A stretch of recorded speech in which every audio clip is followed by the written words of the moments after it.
Good day. I am Dr. Karina Villamayor, and this topic is on pathology of the head and neck. There are two parts of this lecture. The first part will deal with oral pathology, and the second part will tackle tumors of the ear, nose, throat, and salivary glands. At the end of the lesson, the student is expected to identify and evaluate the pertinent elements of the clinical history, signs, and symptoms that would suggest a disorder of the head and neck, and to demonstrate knowledge and understanding of the possible causes and etiopathogenesis of the disease. The student is also expected to demonstrate knowledge and understanding of the pathology of the disease by identifying and describing gross lesions, identifying and describing microscopic lesions, and formulating possible clinical outcomes and predicting complications. The first part of the lesson deals with the most used part of the body, the oral cavity. This is a crash course or a short introduction to the world of dentistry, which incidentally also happens to be one of the best courses offered by University of the East in Manila. This lecture on oral cavity will tackle the teeth and supporting structures, inflammatory and reactive lesions, infections, oral manifestations of systemic diseases, tumors and precancerous lesions, and odontogenic cysts and tumors. What are the parts of the tooth? The part of the tooth that is exposed from the gum is the enamel. It is a hard, inert, acellular tissue and is considered the most mineralized tissue of the body. Beneath this is the dentine, which is a specialized connective tissue making up most of the hard part of the tooth. It is cellular. The third is the pulp chamber, which is a loose connective tissue stroma rich in nerve bundles, lymphatics, and capillaries. The fourth part is the periodontal ligament, which attaches the teeth to the alveolar ridge of the jaw. So it has to have a strong and flexible attachment to withstand mastication.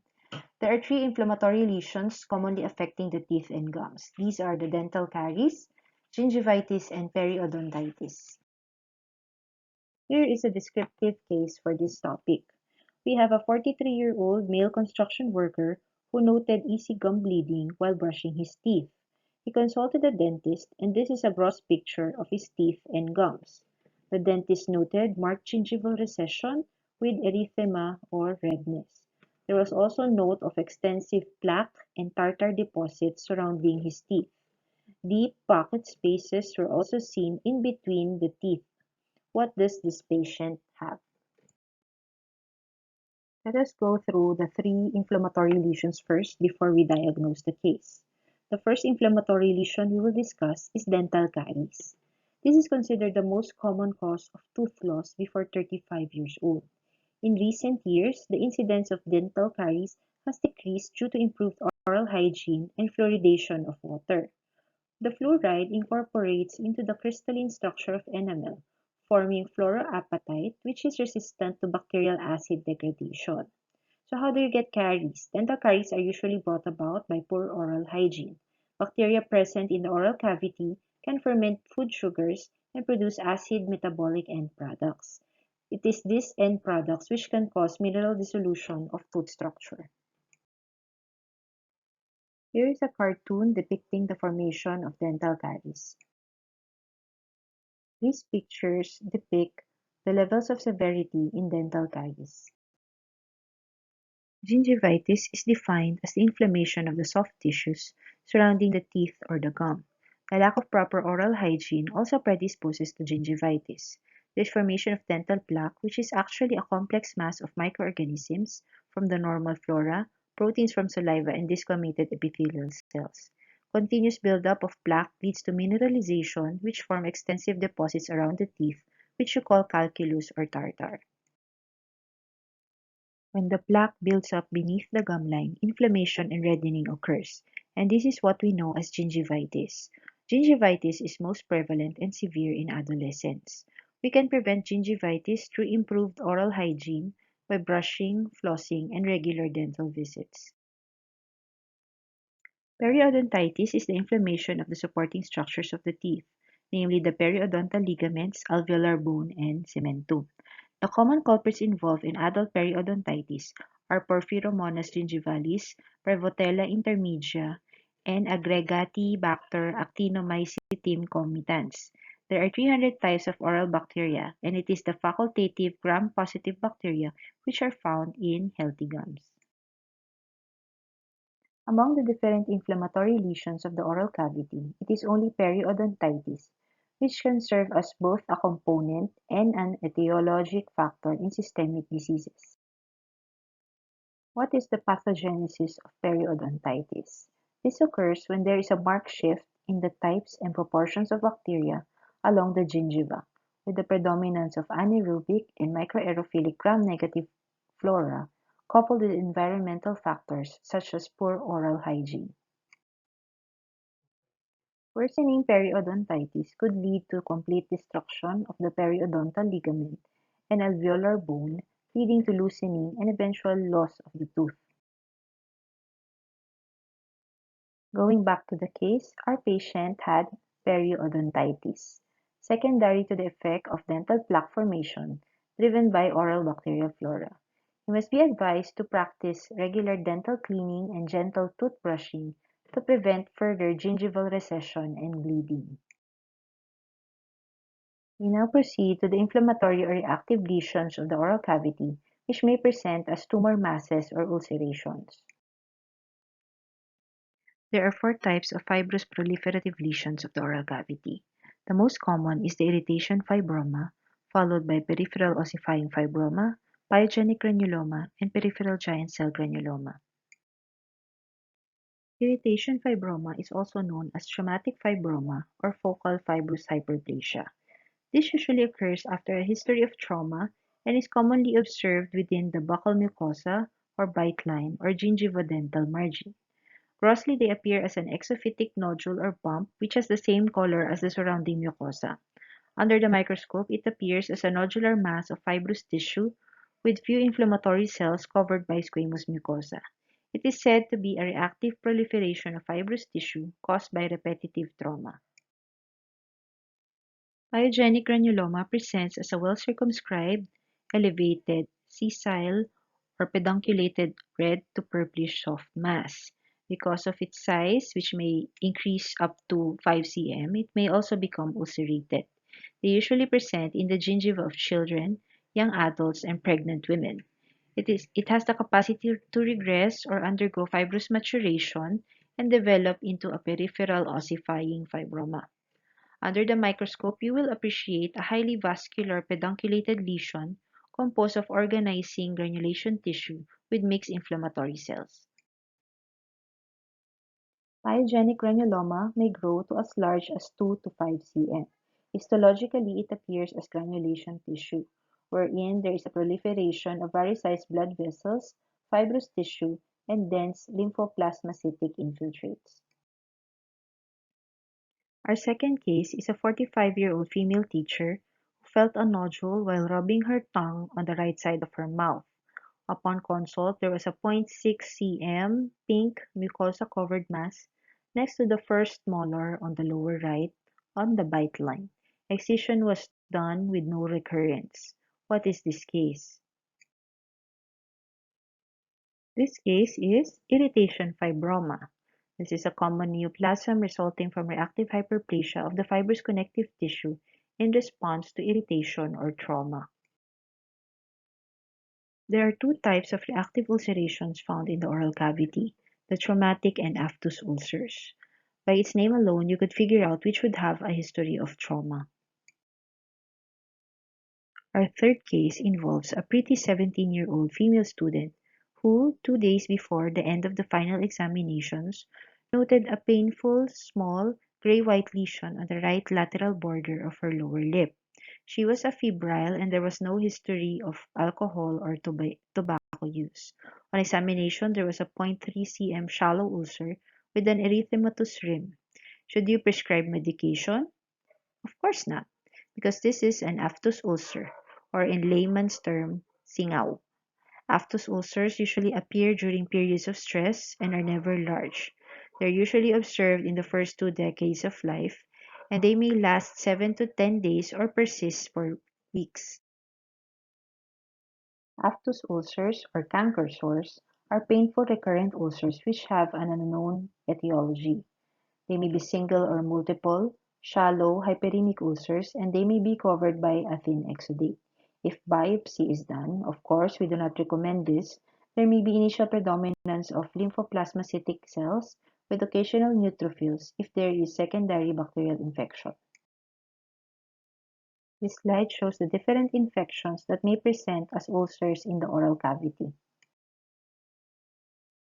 One of the more well-known infections to present as oral ulcers is herpes simplex infection.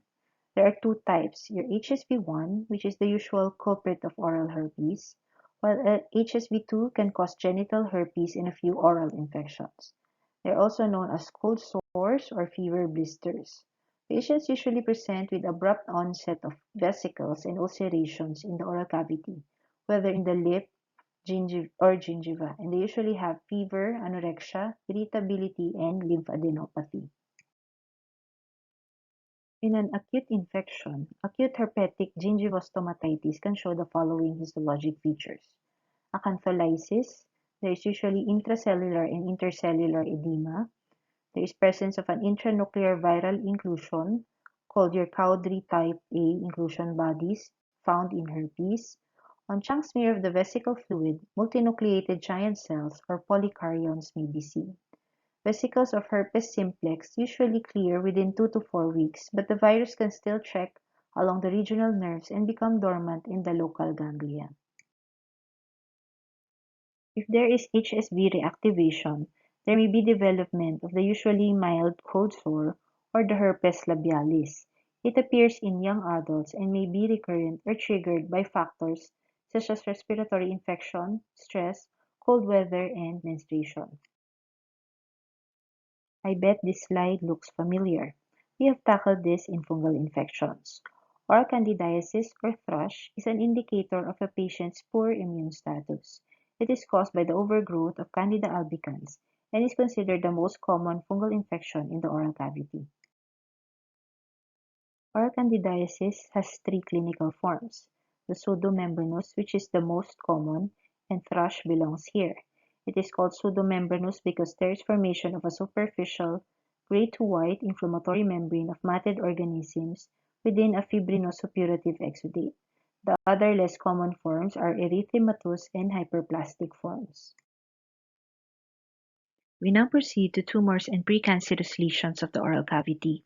The precancerous lesions are brought about by history of chronic irritation, chronic smoking, and alcohol abuse. We first define leukoplakia, meaning white plaque.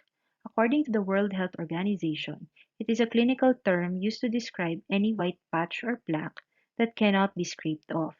This definition differentiates it from what you know as oral thrush.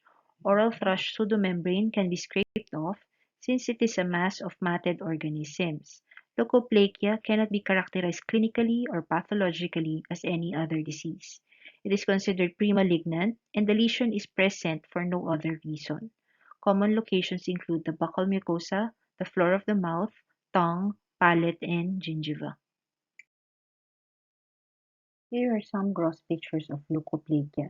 As you can see, there is this white patch, and some cases may be associated with dysplasia, and this is why they are considered pre-malignant. Leukoplakia may have a spectrum of lesions. They may range from hyperkeratosis, hyperplasia, or acanthosis. There may be dysplasia. It may be carcinoma in situ or invasive squamous cell carcinoma. In hyperkeratosis, there is thickening of the superficial layer of the squamous epithelium. Dysplasia may or may not be present. Hyperplasia also involves thickening of the squamous mucosa. Dysplasia may be grouped into two tiers: a low-grade squamous intraepithelial lesion encompassing mild to moderate epithelial dysplasia, and a high-grade squamous intraepithelial lesion or severe dysplasia. In low-grade SCIL, there is disordered maturation of the inner third of the mucosa. The involved cells are usually hyperchromatic with enlarged nuclei and active mitosis. In high-grade squamous intraepithelial lesion, the The disordered maturation involves the inner third to three-fourths of the squamous mucosa. Cells are more atypical and hyperchromatic than low-grade SCL with lots of mitotic figures.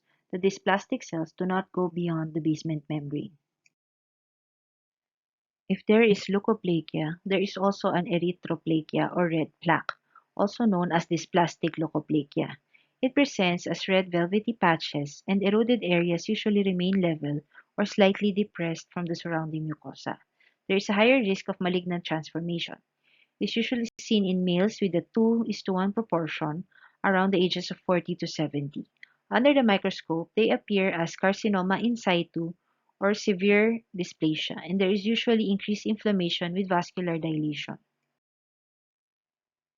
Squamous cell carcinoma represents 95% of most head and neck cancers. It is an aggressive malignancy and is considered the sixth most common neoplasm in the world. The remaining 5% of head and neck cancers are due to adenocarcinoma of the salivary gland. Squamous cell carcinoma has a multifactorial pathogenesis, and the most common cause is related to smoking and alcohol. In the oral cavity, the most common sites are the lip and tongue. Squamous cell carcinoma has the ability to locally metastasize to cervical lymph nodes and can also metastasize to distant sites like mediastinal lymph nodes, lungs, liver, and bone. As they say, if you see squamous cell carcinoma in one site, that is how it will also appear in other sites, depending on the differentiation. Here's a lower lip plaque and its histologic picture under the microscope. Can you identify the normal histologic squamous epithelium from the tumor? In squamous cell carcinoma, the squamous cells have large, round to ovoid hyperchromatic nuclei and abundant eosinophilic cytoplasm. There may be evidence of keratinization, appearing as glassy pink, and in high power, there is what you call intercellular bridging. The tumor nests usually spread from the overlying squamous epithelium into the stroma. Differentiation is based on the pleomorphism of the cells and presence of keratin pearls. The presence of abundant keratin pearls or squamous eddies are usually indicative of a well-differentiated squamous cell carcinoma. Intercellular bridges are also prominent and distinct. The last part of oral pathology involves odontogenic cysts and tumors. Odontogenic cysts originate from remnants of the dentine epithelium. They may either be classified as developmental or inflammatory. This is a table on the histologic classification of odontogenic cysts depending on whether it is inflammatory or developmental. One of the more common inflammatory cysts is the periapical or radicular cyst. This usually forms when there is history of trauma or inflammation of the apex or dental pulp. It is viewed as a flask-shaped radiolucency on X-ray. On histologic sections, there is an arcaded pattern of the epithelial lining with numerous inflammatory cells, usually chronic inflammatory cells. The most common of the odontogenic cysts is the dentigerous cyst. These are unilocular lesions which clinically present as a missing tooth. It results as an accumulation between the developing tooth and dental follicle. It involves permanent impacted molars and is seen as a thin layer of stratified squamous epithelium with dense chronic inflammation. The last odontogenic tumor to be discussed is ameloblastoma, also known as adamantinoma. Ameloblastoma is a benign odontogenic tumor derived from the odontogenic epithelium or ectomesenchyme. It is commonly cystic, slow-growing, and locally invasive. Tissue growth is very aggressive in the involved area. It usually has an indolent course, but it is grossly disfiguring. 80% of these cases involve the posterior mandible. On X-ray, they appear as a multilocular radiolucency with well-defined corticated and scalloped margins, also known as honeycomb or soap bubble appearance. These tumors may be solid, multicystic, or unicystic. On histologic sections, ameloblastoma are composed of discrete, vari-sized islands of tumor made up of odontogenic epithelium and set in a fibrous connective tissue stroma. There is a peripheral layer of columnar or cuboidal cells. This picture shows the peripheral ameloblastic columnar epithelium surrounding areas of stellate reticulum-like cells. Ameloblastoma can have high recurrence rates after resection. That is why it is important to excise with adequate bone margins. This slide concludes part 1 of oral pathology.